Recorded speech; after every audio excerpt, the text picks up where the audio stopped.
एक काम कर, मास्टर की से दरवाजा खोलते हैं।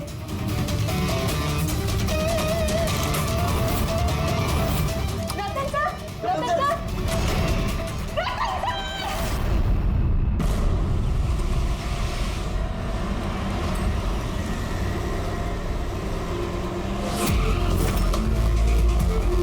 जिनका खून हुआ है उनका नाम क्या है?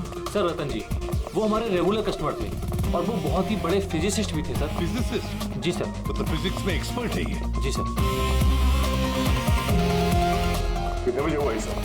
सर यही तकरीबन सुबह 6:30 बजे। हटिए, चलिए हटिए, प्लीज हटिए।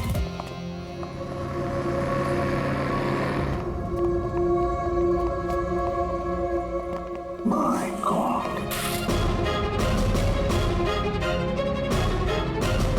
माय गॉड, इसके छाती में तो इतने सारे डॉट्स घुसे हैं।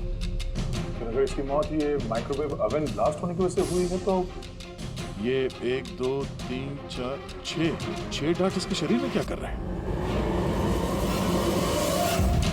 माइक्रोवेव ब्लास्ट नहीं हुआ है सर, यहाँ तो गन रखी हुई है। डार्ट पहले से ही गन में फिक्स थी। ऐसा लगता है इस रतन को मारने की अच्छी खासी प्लानिंग की गई है।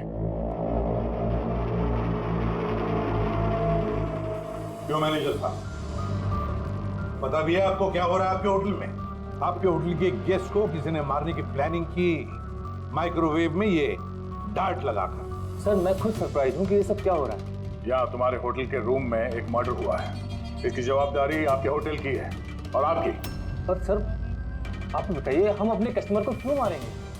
जोया, जोया तुम बताओ ना सर को। सर के चेक इन करने के पहले तुमने कमरा ठीक से देखा था ना? जी सर। सर पूछिए ना सर, कल रात 11 बजे सर चेक इन किए थे होटल में। 10:30 बजे मैंने खुद चेक की थी कि सामान सब कुछ ठीक है कि नहीं, और माइक्रोवेव में उस वक्त कुछ डार्ट्स वगैरह नहीं थे।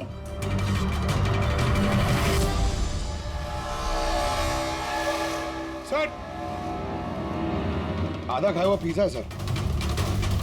यार ये आपके यहाँ ये बाहर का खाना अलाउड है? सर अलाउड तो नहीं है, लेकिन रतन सर रेगुलर थे तो किसी स्टाफ ने अलाउ कर दिया होगा सर। यार स्टाफ में कौन था जब ये पिज़्ज़ा कमरे के अंदर लाया गया? हा? क्या हुआ? हमारे सवाल शुरू हुए तो तुम्हारी जुबानें बंद हो गई। सीसीटीवी फुटेज देखना है हमें। रात 10:30 बजे से सुबह 6 बजे तक जो कुछ भी हुआ उन्हीं 7.5 घंटों के बीच में ही हुआ है।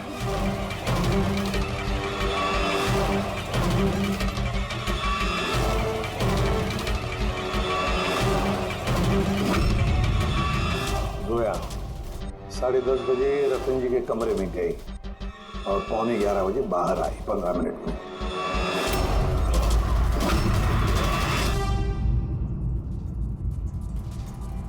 ग्यारह बज के 11 मिनट पे ये रतन कमरे में गया। फॉरवर्ड करना जरा।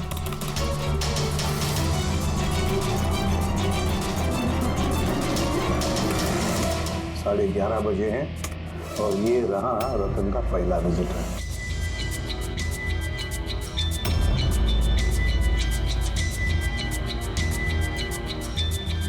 अरे 5 मिनट में बाहर गया क्या? काफी गुस्से में भी लग रही है कौन? सर ये अमित है, रतन सर के भाई। पहली बार आए थे होटल में। रतन जी तो मिलना भी नहीं चाहते थे इन्हें, पर इन्होंने जबरदस्ती करके रूम में घुस गए।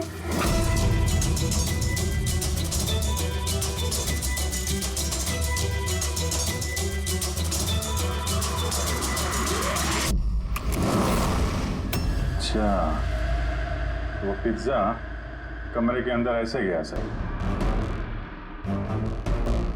फॉरवर्ड करना जरा, फॉरवर्ड करना।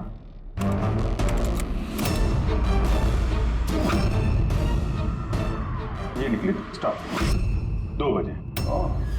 12:30 बजे ये अंदर जाती है पिज्जा लेके और 2 बजे बाहर आती है। कौन है ये औरत?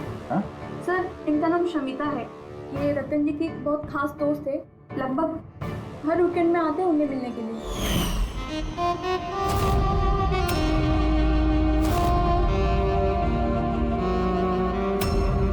शमिता खास दोस्त रात के 12:30 बजे आती है पिज्जा लेकर। रतन को आखिरी कॉल किसी शमिता नाम की लड़की ने किया था और उससे पहले किसी अमित ने। सर।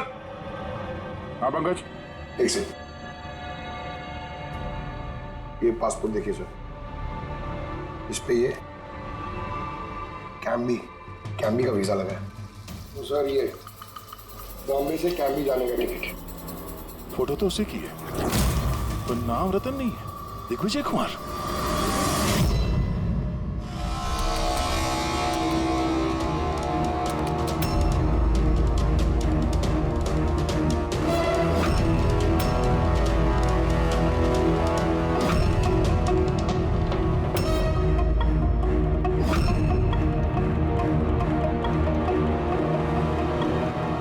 सुबह के 6 बजे होटल का स्टाफ मेंबर रतन के कमरे में जाता है और 6:30 बजे बाहर आता है, मतलब ठीक रतन की मौत से पहले। कौन है ये स्टाफ मेंबर? पता नहीं सर। क्या आप अपने स्टाफ वाले को नहीं पहचानते हैं?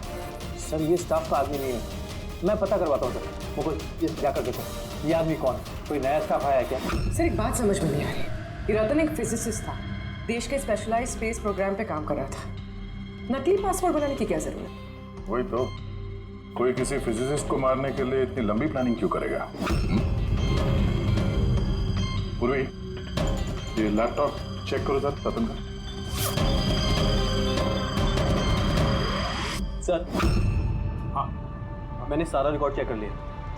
ये बंदा होटल के किसी भी डिपार्टमेंट में काम नहीं करता, इवन वो स्टाफ का भी नहीं था सर। सर मुझे लगता है वो बाहर का ही था। ये लो। कोई बाहर का अनजान आदमी आपके यहाँ आता है, होटल का स्टाफ बन के घूम रहा है, ये आपकी सिक्योरिटी है?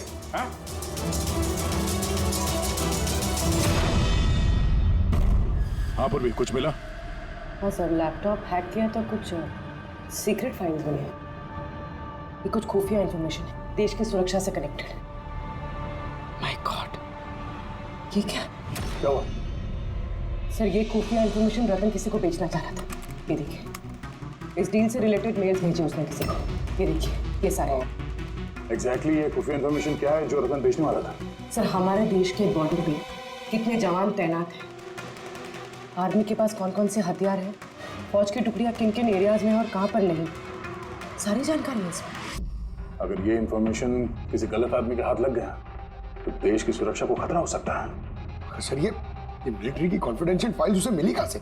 ऑब्वियसली पंकज, किसी आम आदमी के पास ये क्लासिफाइड फाइल्स नहीं हो सकते हैं। ये क्लासिफाइड फाइल्स और ये डुप्लीकेट पासपोर्ट इस बात की तरफ इशारा कर रही है कि ये रतन कोई फिजिसिस्ट नहीं था, ये किसी दुश्मन देश का जासूस था जो अपना काम करने के बाद इस नकली पासपोर्ट के जरिए देश छोड़ के भागने वाला था हमेशा के लिए। ये तो एप्रन वगैरह निकाल के बाहर निकल गया सर।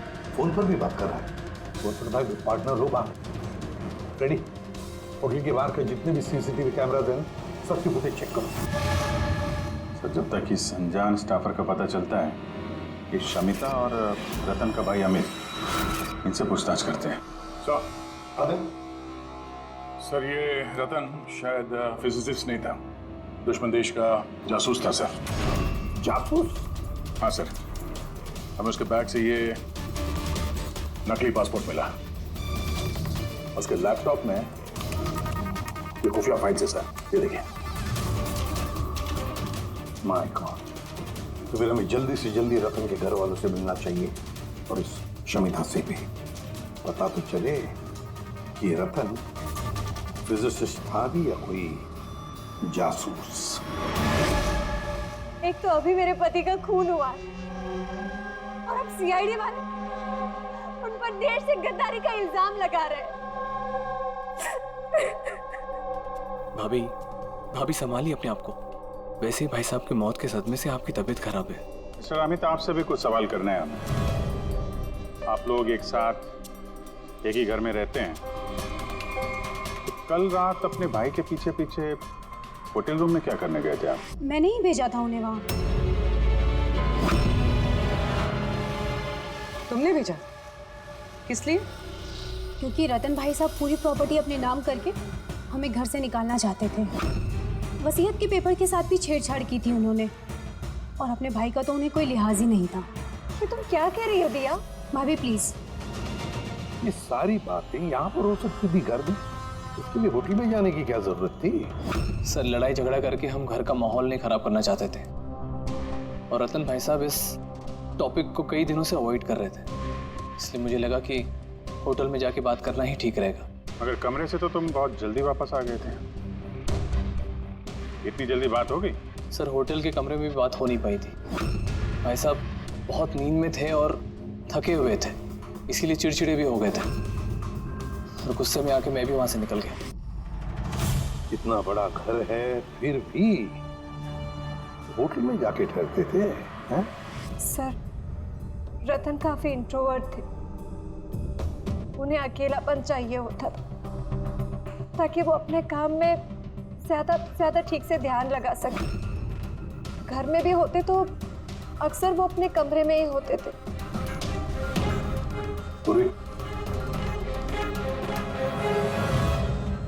उन्हें जब कभी ज्यादा डिस्टरबेंस महसूस होता था तो वो अक्सर होटल में जाया करते थे।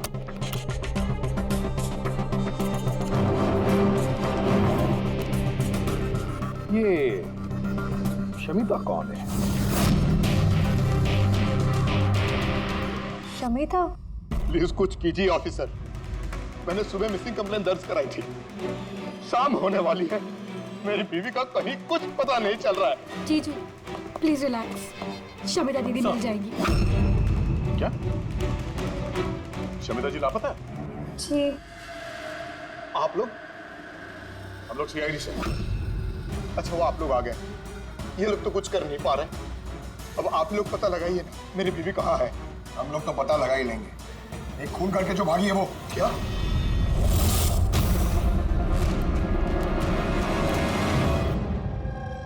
कहने के लिए तो रतन मेरे पति थे,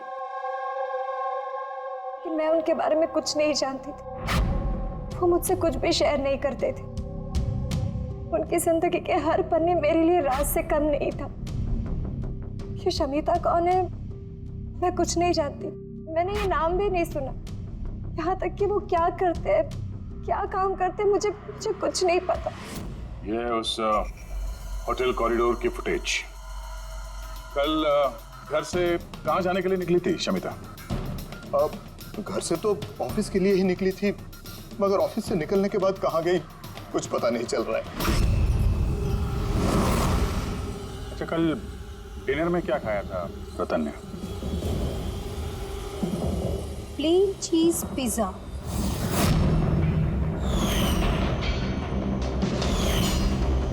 है ना भाभी? हाँ। प्लेन चीज पिज्जा, कमाल है अभिजीत, होटल में भी पिज्जा और घर में भी पिज्जा। भाई साहब ने होटल में भी पिज्जा खाया था?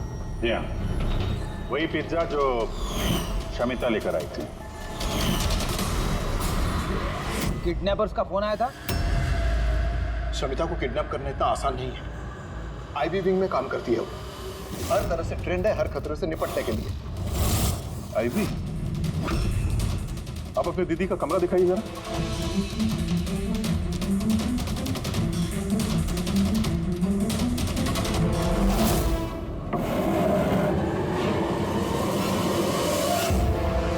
सर ये है दीदी का कमरा।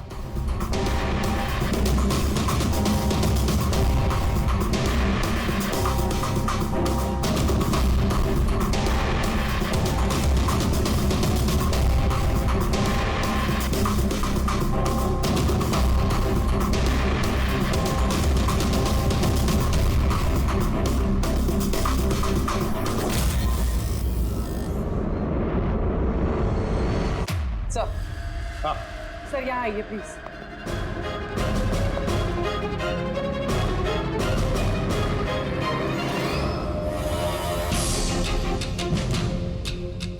ये लो,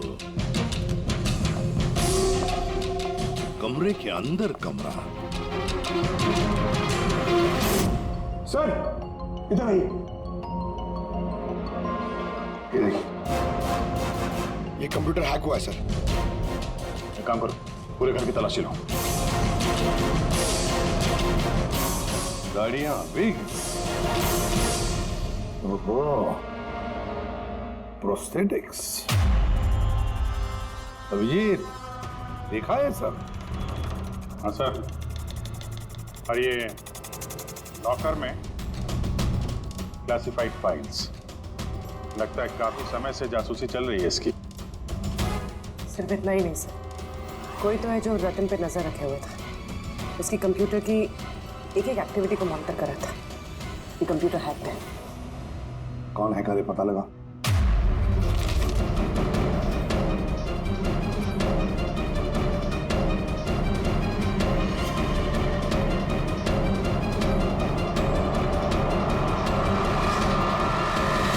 अब क्या कहना है आप लोगों को इसके बारे में? एक ही छत के नीचे रहते थे आप लोग रतन के साथ, और इस बारे में आप लोगों को भनक भी नहीं? सर भनक कैसी लगती सर? रतन भाई साहब तो अपने कमरे में किसी को घुसने भी नहीं देते थे। और यहाँ तक कि सर काम वाली को भी नहीं, सफाई वगैरह भी वो खुद ही किया करते थे। फिर जसमीन जी, आपका क्या कहना है? हैं? ये तो बेडरूम के अंदर का ही तो कमरा। सर, मैंने आपसे कहा ना, मुझे कुछ नहीं पता। अरे ये कब और कैसे? तो शमिता घर पे नहीं है सर, लापता है वो। आईबी ब्यूरो में काम करती है सर, हमने उसका लैपटॉप चेक किया। पूर्वी को रतन के लैपटॉप पे जो खुफिया इंफॉर्मेशन मिली थी सर, वो सारी इंफॉर्मेशन यहाँ शमिता के लैपटॉप पे भी है। ये जानकारी लीक करके देश छोड़ के भागने का इरादा था। जो शमिता आईबी में नौकरी करती थी, इसका मतलब है वो देश की सारी खुफिया जानकारी उसके पास थी, जो वो रतन को देती थी, और रतन ये दुश्मन देशों को दे देता था। दोनों पैसे कमा रहे थे इसके ऊपर। हाँ सर, मगर इस बार उसने डबल क्रॉस कर दिया रतन को। उसने उसे जान से मार दिया और मार के यहाँ से भाग गई। सारे के सारे सबूत इकट्ठा करो और ब्यूरो में लेकर आओ।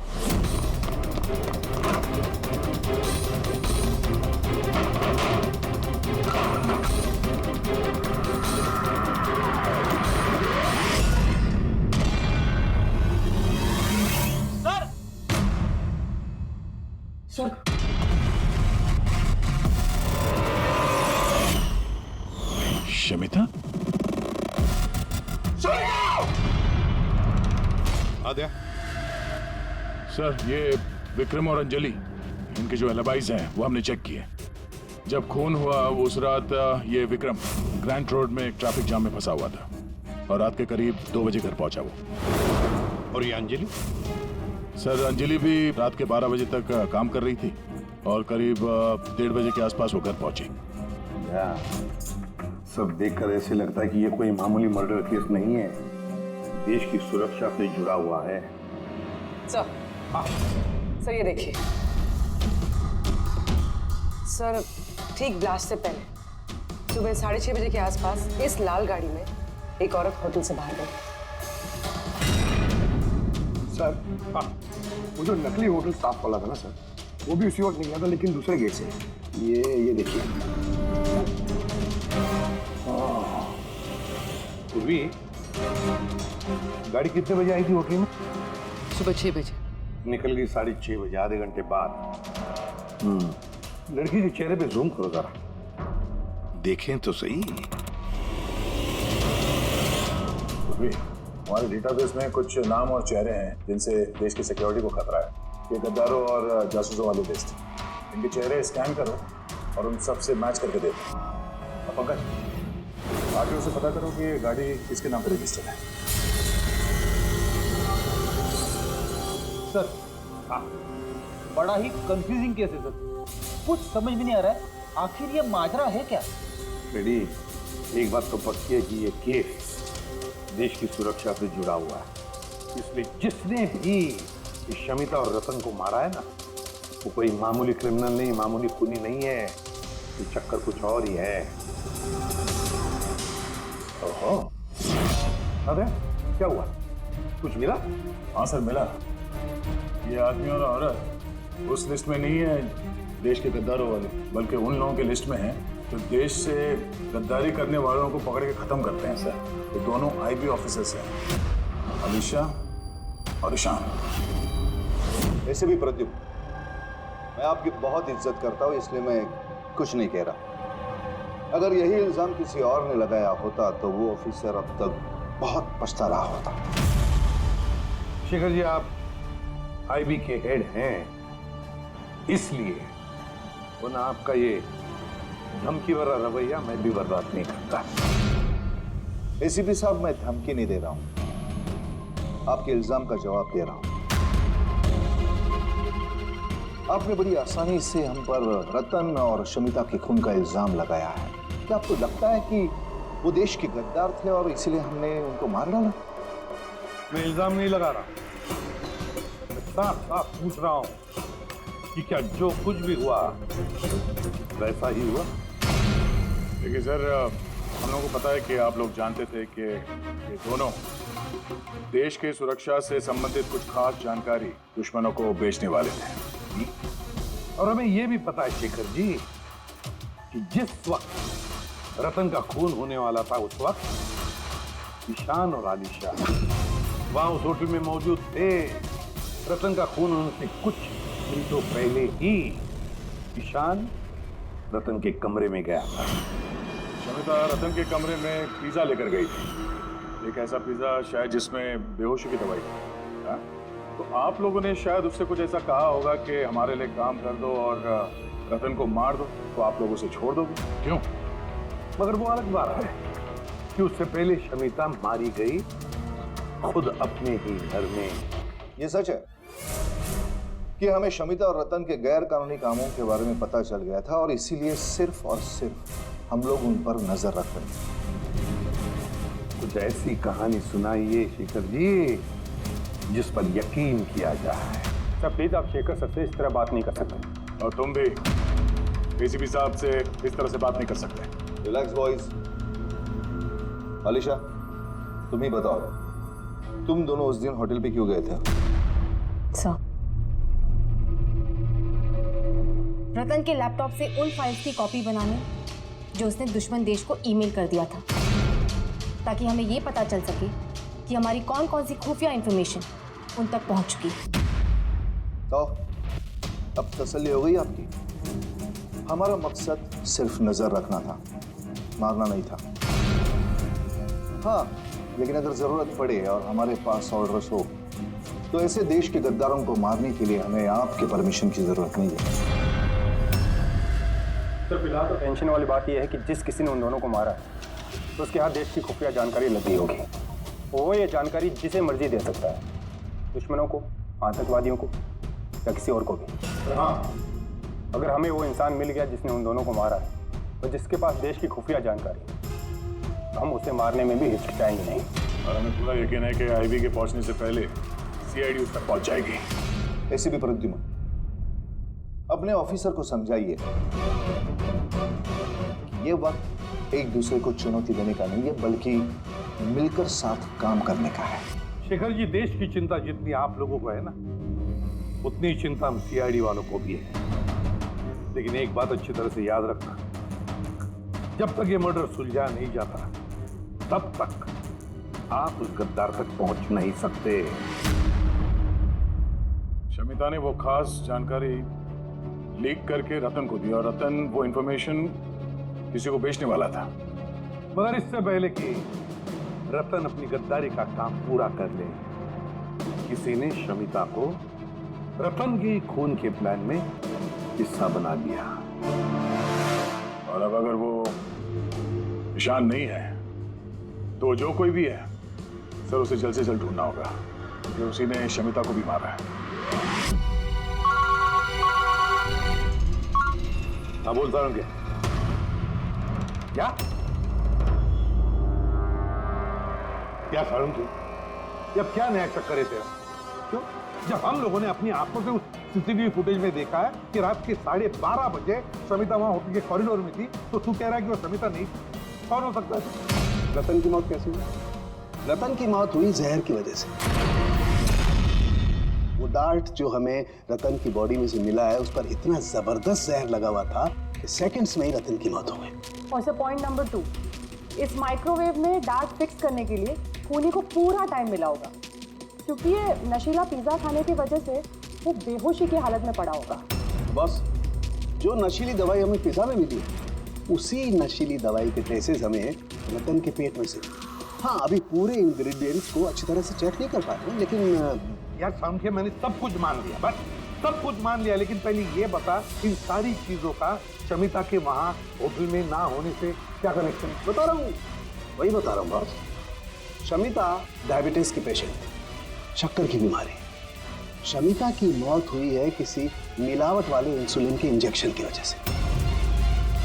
और सबसे इंपॉर्टेंट बात, शमिता का मौत का टाइम है रात को 10 से 12 के बीच का। क्या? एग्जैक्टली। तो 12 बजे तक अगर वो मर चुकी थी, फिर 12:30 बजे वो हमें होटल में कैसे दिख सकती है? तो अगर शमिता ने रतन को नहीं मारा और अमित, ईशान और अलीशा ने भी नहीं मारा, तो फिर रतन को मारा किसने? और फिर वो फुटेज में जो औरत हमने देखी थी, अगर वो शमिता नहीं थी तो फिर कौन थी? शमिता। एसीपी साहब, आप शायद नहीं जानते कि मैं कितनी बड़ी टेंशन में हूँ। अगर वो खूनी नहीं पकड़ा गया जिसने रतन और शमिता को मारा है, तो देश कितनी बड़ी मुसीबत में फंस सकता है, ये आप नहीं जानते। मैं अच्छी तरह से जानता हूँ शेखर जी, बहुत अच्छी तरह से जानता हूँ, लेकिन एक बात अच्छी तरह से याद रखिए, हम देश पर कोई भी आंच आने नहीं देंगे, उससे पहले ही हम खूनी को पकड़ लेंगे। सर, वो खूनी की आइडेंटिटी हमें वो ईमेल से मिल सकती है सर, जो रतन और शमिता ने एक दूसरे को भेजा है। आपको कैसे? मुझे तो ये भी लगता है कि जरूर कोई आसपास वाला ही है, जिसे शमिता और रतन इन दोनों की छोटी सी छोटी आदतों के बारे में पूरी जानकारी थी। हाँ सर, जैसे कि सुबह उठते ही रतन का माइक्रोवेव में कॉफी बनाना और शमिता को इंसुलिन के इंजेक्शन पहुंचा देना, वो तो कोई पास वाला ही आदमी कर सकता है। और खूनी को ये भी पता था कि ये अंजलि और विक्रम रात 1 बजे से पहले घर आने वाले नहीं है। आखिर खूनी कौन हो सकता है सर? सर, एक बात समझ में नहीं आ रही सर। ये रतन और शमिता एक दूसरे को 2 सालों से जानते हैं, मगर गद्दारी करने का इन्होंने ये 3 हफ्ते पहले ही सोचा, ऐसे अचानक। हाँ सर, बात थोड़ी अजीब तो है। इन 3 हफ्तों के पहले इनका कोई रिकॉर्ड तो नहीं रहा खुफिया खबर के एक्सचेंज को लेकर। इस सबका तीसरे गद्दार से क्या लेना देना? We are running out of time. हाँ सर, हमने सारे सुरागों के ताले खोल दिए, लेकिन हमें वो दरवाजा नहीं मिल रहा जो हमें तीसरे जासूस तक ले जा सके। तीसरा दरवाजा है, ये तीसरा दरवाजा हमें उस जासूस तक ले जाएगा। कौन सा? उस दरवाजे का नाम है पिज्जा। पिज्जा, वो औरत जो बड़े बड़े काले चश्मे और घुंघराले बाल का विग पहनकर घूमती है ना, शमिता बनकर, उसने उस दिन पिज्जा लाया बाहर से होटल के अंदर। और उसने ऐसा इसलिए किया क्योंकि उसे वो नशीली दवाई मिलानी थी पिज्जा में। अगर होटल में ऑर्डर करती तो उसे मौका नहीं मिलता और ना ही वक्त मिलता वो नशीली दवाई पिज्जा में मिलाने के लिए। और होटल वालों ने कुछ नहीं बोला क्योंकि वो लोग उसे जानते थे। दया, होटल दे रॉयल के आसपास इस पिज़्ज़ालो ब्रांड के पिज्जा की कितनी दुकानें हैं पता लगाते हैं, सब कुछ साफ हो जाएगा।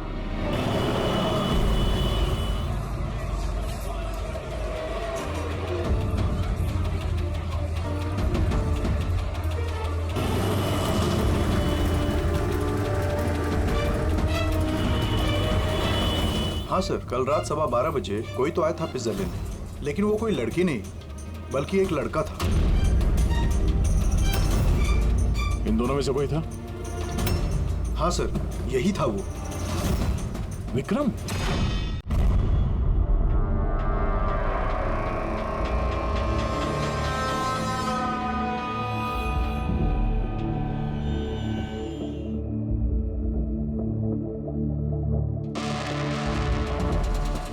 चक्कर क्या है? अरिका, 1 मिनट आओ। यस। अरिका, ये दोनों स्लाइड्स में पिज्जा के सैंपल्स हैं। इसमें वो है जो हमने उसके पेट में से निकाला है। दूसरा ये पिज्जा का वो टुकड़ा है जो एक्चुअल है, जो टेबल पे रखा हुआ था। जरा देखो दोनों। सर इट्स ऑब्वियस ना कि यही वाला पिज्जा खा के रतन वो बेहोशी वाले रूम सोया था। उसमें देखना क्या है? Do you think I am a fool? दोनों क्या पे? कोई वजह होगी तभी तुम्हें दिखा रहा हूँ ना। प्लीज देखो ना। Of course sir. Just see it. हाँ हाँ सर हाँ।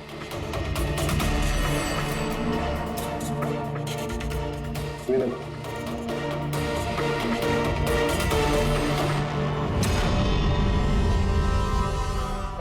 इसका मतलब रतन ये पिज्जा खा के दोष नहीं हुआ है? एग्जैक्टली वही दिखाना चाहता था मैं तुम्हें। क्या खाया होगा उसने?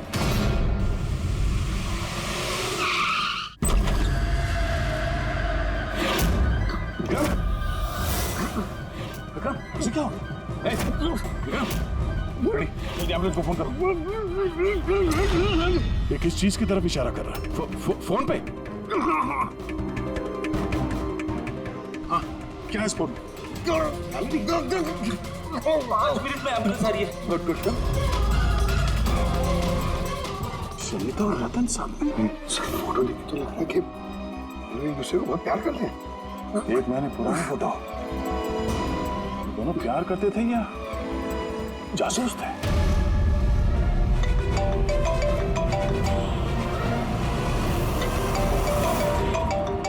हाँ डॉक्टर साहब। अरे यार इस केस में तो नया ही पेज फंस गया। अब क्या हुआ? याद है वो पिज्जा जो रतन ने खाया था होटल में, जिसकी वजह से वो गहरी नींद सो गया। हाँ हाँ, वही पिज्जा जो वो नकली शमिता होटल के रूम में लेकर गई थी। यार यही कच्चा खा गए। दरअसल रतन उस पिज्जा को खाने की वजह से बेहोश हुआ ही नहीं। रतन बेहोश हुआ है किसी और चीज को खाने की वजह से, जो शायद उसने होटल में आने से पहले ही खा ली। होटल में आने से पहले? अभिजीत ने बताया था कि होटल आने से पहले रतन ने पिज्जा ही खाया था। अच्छा, कल डिनर में क्या खाया था रतन ने? प्लेन चीज पिज्जा, है ना भाभी? हाँ।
जैस्मिन, तुम यहाँ क्या कर रही हो? इन लोगों ने मुझे कुछ इन्फॉर्मेशन लाने के लिए कहा। मुझे कुछ पता ही नहीं उस इन्फॉर्मेशन के बारे में। इन्होंने कहा कि अगर मैं नहीं आई तो ये लोग मुझे जान से मार देगी, इसलिए मैं यहाँ आई हूँ। हो कौन तुम लोग? हम तीनों को यहाँ धोखे से बुलाने का मतलब? देश के साथ धोखा ना हो, इसलिए हमें कभी कभी मुजरिमों के साथ धोखा करना पड़ता है। आई बी विंग। आप लोग वही है ना जिन्होंने रतन भैया को मारा था? रतन को किसने मारा और किसने नहीं, इसकी सच्चाई जल्द सामने आ जाएगी। लेकिन दिया, अमित, एक और सच्चाई आना बाकी है। वो क्या? वो ये कि तुम दोनों को ये पता होना चाहिए कि तुम एक देश के गद्दार के साथ रह रहे हो, है ना जैस्मिन?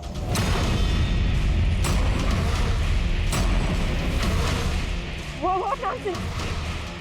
तुम लोग मुझे देश का गद्दार कह रहे हो? रतन को बेहोशी वाला खाना तुमने खिलाया था ना, इसकी वजह से उसकी बाद में मौत हो गई। अब तुम्हारी भलाई इसी में है कि तुम जल्दी से अपना जुर्म कबूल कर लो। क्या कह रहे हो तुम लोग? मैंने ऐसा कुछ नहीं किया है। कौन सी बेहोशी वाली दवाई? मैं अपने पति को क्यों मारूंगी? हाँ, क्यों उसे बेहोशी वाली दवाई दूंगी? अमित, तुम चुप क्यों? हाँ, तुम उस दिन मेरे साथ थे ना जब मैंने रतन को खाना दिया था? तो फिर तुम कुछ क्यों नहीं बोल रहे? तुम क्यों? कुछ तो बोलो ना। सारी कोशिशें बेकार है जस्मीन। अपने देवर भैया के मुंह से सच उगलवाने की कोशिश मत करना, क्योंकि ये अपना मुंह खोलेगा ही नहीं। ये सारा किया धरा इसी का है। विक्रम को जानते हो? कौन विक्रम?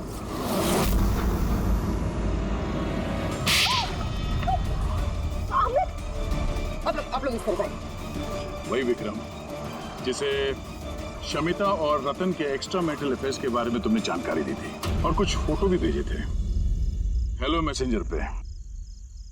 ये देखो, डिस्प्ले पिक्चर में तुम्हारा चेहरा है। कुछ याद है? ये क्या? शमिता और रतन के फोटोग्राफ्स विक्रम को हेलो मैसेंजर ऐप से जैस्मिन ने किसी और ने भेजा। अमित, देश को नुकसान पहुंचाने का मेरा कोई इरादा नहीं था सर। और ये सारा गद्दार जासूस वाला जो एंगल है, ये सब कुछ मेरा गेम प्लान था, ताकि मैं कानून को गुमराह कर सकूं। पूरी बात डिटेल में बताओ। ये गद्दारी वाला नाटक क्या है? सर ये सब एक गेम प्लान था, ताकि रतन की मौत का इल्जाम मुझ पर ना आए और शमिता का मौत का इल्जाम विक्रम पर ना जाए। इसीलिए मैंने ये सब गद्दार जासूस का ताना बाना बुना था। तो रतन को मारना क्यों चाहते थे तुम? हाँ? क्योंकि वो मुझे और दिया को घर से बाहर निकाल देना चाहता था, और अगर वो ऐसा कर देता तो मैं कुछ नहीं कर पाता। लेकिन मेरी किस्मत अच्छी थी कि उसी वक्त मुझे रतन और शमिता के लव अफेयर के बारे में पता चल गया, और तभी मैंने ये सारा प्लान रचा। मैंने शमिता के हस्बैंड विक्रम को उसकी बेवफा बीवी का सबूत दिया। गुस्सा तो इतना आ रहा है मुझे कि मन कर रहा है उसे डिवोर्स दे दूं, मगर क्या करूं, इसमें मेरा ही नुकसान। अगर उसने मुझे छोड़ दिया ना, तो मैं खुद ही सड़क पे आ जाऊंगा। तो डिवोर्स मत दो, कुछ उससे भी बड़ा सोचो। मार डालें उन्हें। फिर मैंने और विक्रम ने रतन और शमिता के कंप्यूटर पे उनके नाम से ईमेल अकाउंट्स बनाए। रतन वाले ईमेल्स मैं भेजता था और शमिता वाले विक्रम। उस रात होटल में विक्रम ही नकली शमिता बनकर गया था। जब वो कमरे में पहुंचा तो उसने देखा कि रतन गहरी नींद में है। बस फिर उसने माइक्रोवेव में डार्ट्स फिट किए, थोड़ा सा पिज्जा खाया, नशीली दवाई मिलाई और फिर कमरे में से चला गया। और शमिता को वो जहरीला इंसुलिन का इंजेक्शन तुमने ही दिया था ना? हाँ, होटल जाने से पहले मैं शमिता के घर गया था। जी कहिए, आप कौन? तो मैं आजाद करने आया हूँ। मतलब? दो लोगों से प्यार करना अच्छी बात तो नहीं है ना शमिता जी? होटल के कमरे में रतन से मिलने क्यों गए थे तुम, जब ये सारा प्लान पहले से ही करके रखा हुआ था? भले ही वो मुझे घर से बाहर निकाल देना चाहता था, लेकिन था तो वो मेरा ही भाई। एक आखिरी मुलाकात तो बनती थी, और ये सब मेरे प्लान में भी मेरी मदद करती। मैंने विक्रम को पहले से इन्फॉर्म कर दिया कि रतन नींद में है और कुछ ही देर में सो जाएगा। और तुम्हें लगा कि सीसीटीवी फुटेज में बहुत सारे लोग दिखेंगे, उसमें अगर तुम भी दिख जाओगे तो कोई शक नहीं करेगा। इसीलिए तो मैंने ये सारा गद्दार जासूस वाला खेल रचा था, ताकि आप सब लोग इसी में उलझ के रह जाएं। लेकिन जब ये आईबी वाले भी इस केस में जुड़ गए तो विक्रम डर गया, और इसलिए तुमने उसे पैरालाइज कर दिया, और कुछ चारा भी नहीं था मेरे पास। ये तुमने क्या किया अमित? पैसों के लिए तुमने अपने भाई को मार दिया। अमित, जायदाद और पैसों की लालच में तुमने अपने सगे भाई का खून कर दिया, और तो और कानून के साथ और देश की सुरक्षा के साथ भी खिलवाड़ किया। बहुत संगीन जुर्म किए तुमने। कानून तुम्हें कड़ी से कड़ी सजा देगा।